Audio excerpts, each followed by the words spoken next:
Today we're looking at Redwood Massacre, Annihilation, a 2020 slasher movie that is actually a sequel, directed by David Ryan Keith and starring Danielle Harris.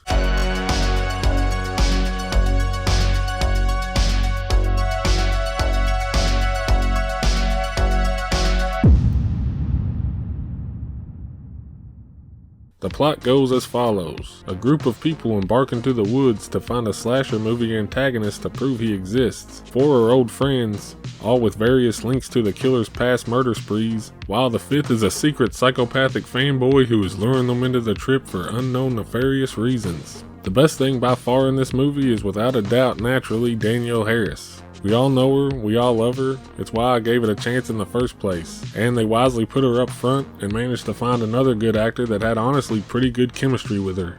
These two are the main focus of the movie, and watching them joke back and forth and play off of each other is pretty great. There are moments between these two that were so good it caught me off guard, honestly.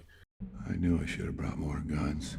The rest of the cast varied from okay to decent mostly, the other shining exception being Max, who is honestly just as entertaining to watch on his own. I'm pretty sure he just channeled his inner Henry Rollins in this role, and he nailed it.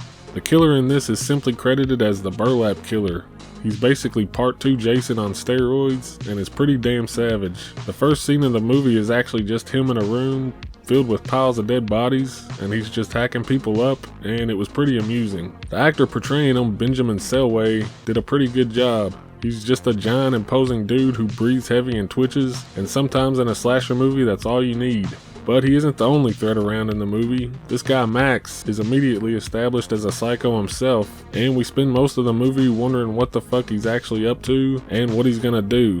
So you basically bounce back and forth between the killer and this guy as to who the biggest threat is, and it works pretty well. The effects in this movie are pretty solid too. Nothing too over the top and crazy, but I almost expected a lot of bad CGI and was pleasantly surprised because it's mostly practical. You get some cool kills, heads bouncing around here and there, stuff like that. There is one obviously CGI scene towards the end that stuck out, but everything else was done old school, and I appreciate that. I will say the tone was hard to nail down and changed a couple of times throughout the movie. I obviously went in thinking it would be a summer camp slasher kind of movie, but early on I actually started to get, for lack of a better word, torture porn vibes. A few earlier scenes catch you way off guard and stick with you for a while. They're pretty drawn out and meant to make you feel uncomfortable for sure, but then the second act of the movie almost goes into an action movie direction. Like, this isn't a dude hacking up teenagers. It's 5 adventurers hunting them down, and they end up in an abandoned military base with tight corridors and old labs and stuff, and it starts to feel a little Tomb Raider-y, or maybe at least Resident Evil-y in between kills. This is kind of a mixed bag, and might not even really belong in the bad category necessarily. It never becomes an action movie, and it didn't kill the mood for me or anything.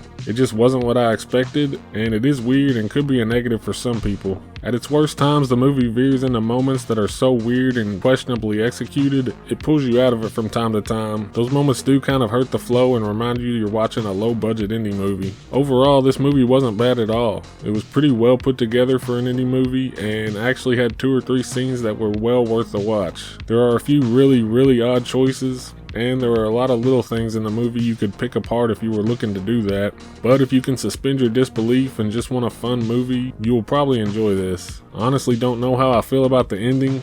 It has a pretty big twist, and of course sets up for a sequel, but in a pretty intriguing way. It borders on being original, kind of puts a weird spin on an old subgenre. If you're looking for something newer and just fun and different to watch in the slasher genre outside of the norm, this movie is definitely a solid choice, with a lot of surprises and moments you won't see coming, and a couple of really likable characters and cool kills. Anyway, thanks for watching.